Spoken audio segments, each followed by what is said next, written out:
से लाइव में आप सभी का तहे दिल से इस्तकबाल है। नई आशाएं, नए इरादे, नए जज्बे, नए जुनून के साथ, ढेर सारी उमंगों के साथ। हमेशा पॉजिटिव बातें हम करती हैं। इसमें आपकी ज़िंदगी बेहतर हो उसकी भी हम हमेशा कामना करते हैं। उसके लिए कई सारी बातें हम आप तक पहुंचाते हैं और आपसे भी जानने की कोशिश करते हैं कि ज़िंदगी के तजुर्बे आपको कितना अच्छा इंसान, बेहतर इंसान बनाते हैं और आपको क्या सिखाते हैं। ज़रूरी है ना ज़िंदगी की जद्दोजहद से कुछ सीखना, तभी तो हम ज़िंदगी को कामयाब बना सकते हैं।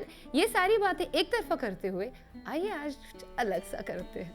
आज हम आपको मिलवा रहे हैं UK based singer and musician Raja Kashif से, और साथ में इनकी सुरीली सी शरीक हयात, हम कहेंगे तो गलत नहीं होगा, रुबायत जहां। पहली दुआ है तू, दिल की सदा है तू।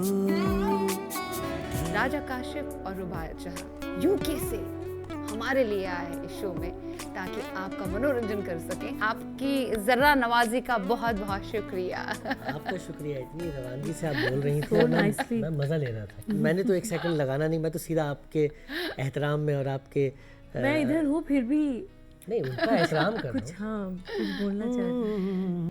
आपने इंडिया क्यों छोड़ा, आप यूके चले गए? No, I was born in London. मैं वहीं पैदा हुआ था। एंड पेरेंट्स जो है उनके एंसेस्टर्स वगैरह सारे गुरदासपुर से हैं, दीनानगर, सो पंजाब का एलिमेंट है। तो पंजाब और बंगाल का ज़रा मिलाप हुआ। हाँ। और ये वो पंजाब और बंगाल का मिलाप कैसे हुआ? ये जैसे आरडी साहब अपने म्यूज़िक में बंगाल का फोक भी नज़र आता था और पंजाब की रिदम्स भी नज़र आते थे। ये उसी तरह का मिलाप है, कई सालों से चलता आ रहा है। हम उसी क्या कहते हैं, उसी डगर पे हम भी चल रहे हैं। लेकिन बॉलीवुड में आपको इंट्रोड्यूस किया अलका याग्निक ने, और उनके साथ आपने बहुत ही बड़ा एल्बम किया, बहुत ही खूबसूरत तरीके से आपने वो एक गज़ल उसकी पिक्चराइज भी। It was a nice song and हंसी रातें गुजरती हैं मोहब्बत की पनाहों में। And Alka ji was the first artist to support me in, मतलब बॉलीवुड इंडस्ट्री में। अगर वो नहीं गाती मेरे साथ तो शायद इंट्रोडक्शन नहीं होता। उसके बाद देवानंद साहब, फिर देवानंद साहब ने चार्ज शीट में आपको मौका दिया। That's the biggest, I mean it's a dream come true. और मुझे याद है कि मेरे वाले साहब ये कहा करते थे ऐसे ही कभी कभी कि यार तुम्हें अगर कोई चांस देगा तो देवानंद साहब जैसी ही कोई हस्ती दे सकती है। एंड देव साहब was always somebody he would mention. मैंने सोचा, मैं कहाँ हो सकता है कि देव साहब मुझे चांस दें, but he was talking about कि देव साहब ने यूके में, स्कॉटलैंड में कुछ फिल्मिंग कर रहे थे। And he always used to shoot, he used to love London anyway, तो शूटिंग अक्सर करते थे वहाँ पे। तो उस हवाले से मेरे डैडी कहा करते थे कि हाँ, देव साहब जैसी हस्ती तुम्हें चांस दे सकती है। एंड शायद ऊपर वाले ने वो कबूलियत की कोई घड़ी रख दी, वही हुआ। उन्होंने आपको चांस दिया, लेकिन आपने बड़े बड़े सिंगर्स से, अदनान सामी हो, आशा जी हो, या कविता कृष्णमूर्ति हो, या फिर बाकी जितने भी बड़े बड़े सिंगर्स हैं, उनको अपने एल्बम्स में आपने जगह दी और उनसे अलग लैंग्वेज में गवाया जी। तो कितनी लैंग्वेज, सबसे पहले मुझे बताइए। बंगाली तो सीखी होगी आपने? सीखिए, ये ज़्यादा लैंग्वेजेस में गाती है। मैं कभी कभी लैंग्वेज भूल जाता हूँ। नेपालीज बहुत अच्छा गाती है। आपके एल्बम्स जो है ना हर एक लैंग्वेज में सामने आते हैं, और क्या रिच होती है पिक्चराइजेशन, वाह, सॉन्ग्स की।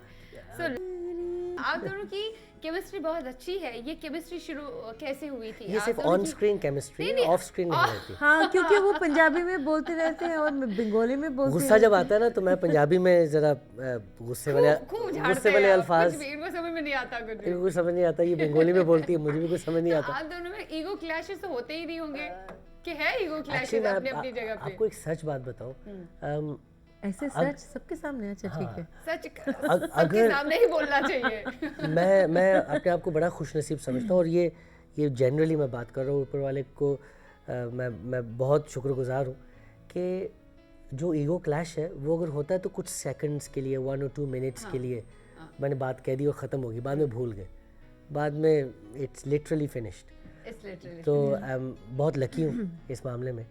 अच्छा, आप दोनों मिले कैसे थे? गाना बनाना। मैंने एक्चुअली रिक्वेस्ट की वो थी। जो आपकी वीडियोस में दिखता है, इतना ज्यादा प्यार, इतनी ज्यादा शिद्दत। नहीं, हमारे ऑल द वीडियोस अभी पहले हम लोग कर रहे थे दूर दूर के वीडियोस।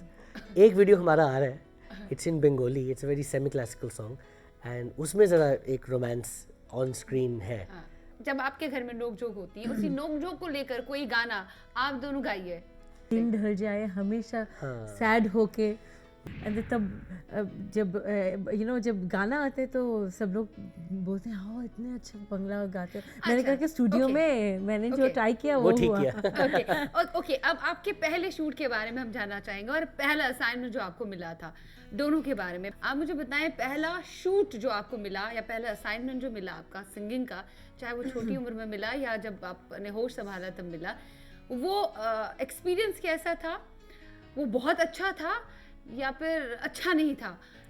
जैसे हम कहते हैं यार जन्नत जैसे मिल गई, मेरा पहला असाइनमेंट था और वो जहन्नुम जैसा था, इस तरह का। फॉर एग्जांपल मैं कह रही हूँ यार क्या क्या फर्स्ट असाइनमेंट था, आप उस एक्सपीरियंस के बारे में बहुत अच्छा बताएं। था। I mean your first shoot and your first assignment you got in singing and composition. First उस ज़माने में तो आपको याद होगा कि इट वाज जस्ट सीडीज़ और कैसेट्स, हाँ। तो वीडियोस बहुत कम होते थे। तो वो जो असाइनमेंट था स्पिरिट ऑफ लव, मेरा एक एल्बम था, lovely compositions, other people had composed as well for me and I nice mellow album. तो वो असाइनमेंट बहुत it was very close to me. लेकिन उस कंपनी ने एक बात बहुत अच्छी की कि ये जो तुम्हारा म्यूज़िक है इट्स नॉट फॉर द जो हम लोग म्यूज़िक को प्रमोट कर रहे हैं उस तरह का नहीं है। Everybody used to say to me यार तुम्हें you have to go to Bombay, आप उधर जाओ, उधर काम करो।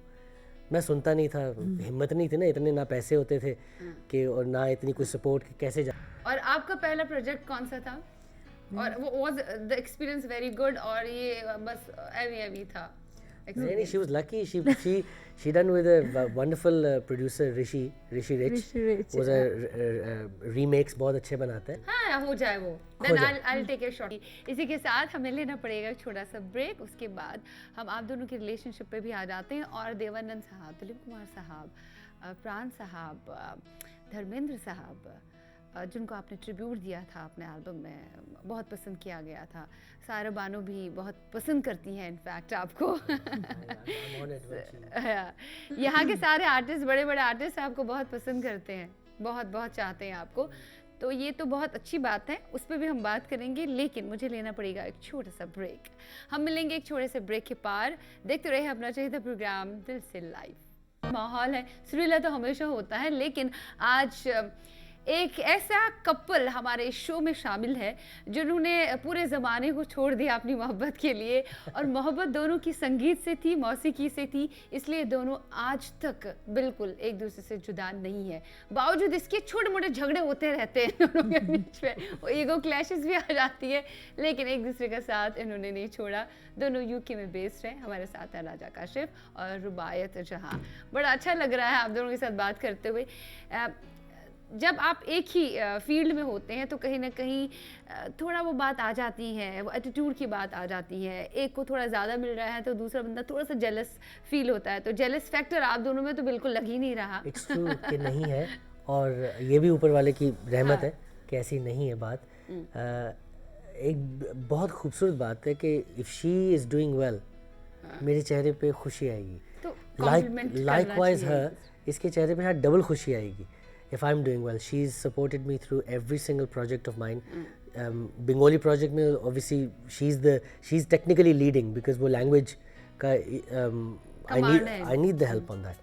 So she'll always और मुझे appreciate भी करेगी रात को आके, अगर मैंने कह दिया कि you have to listen to this. हाँ बहुत अच्छा गाया, कहते तुमने अच्छा गाया, लेकिन उसने बहुत अच्छा गाया। ऐसे बहुत सारे नोटी ऑडियंस होते हैं देखने के लिए, हाँ कि दोनों में झगड़ा हो रहा है, प्यार है कि नहीं, प्यार है कि नहीं, एंड नहीं actually a lot of them are genuine as well.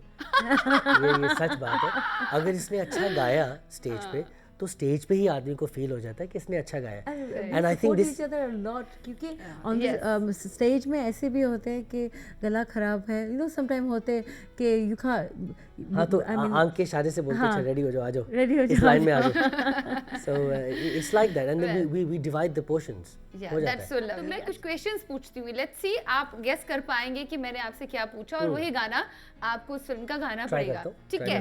अगर फिल्म का नहीं होगा उसका मिलता जुलता ट्राई कर दो।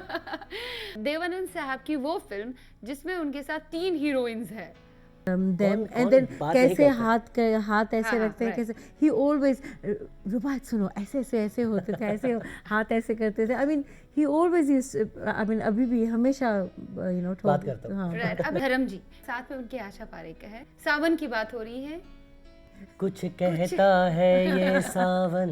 बहुत शुक्रिया once again, thanks a lot. इसी तरह से अच्छे अच्छे एल्बम्स हमारे सामने लाइए। इनफैक्ट गज़ल को भी आपने जिंदा रखा है अपने एल्बम्स के हवाले से, बिल्कुल try करते और आप बड़े बड़े सिंगर्स से गवाते हैं। सुरेश वाडकर जी भी उसमें शामिल Suresh is हैं, amazing. और तलत अजीज साहब के साथ आपका बहुत अच्छा रिश्ता है। He's gem of the a best, person. the best. हाँ, जितने भी गज़ल गायक रहे हैं, बहुत बहुत धन्यवाद आपका once again. Wishing you all the best in your life.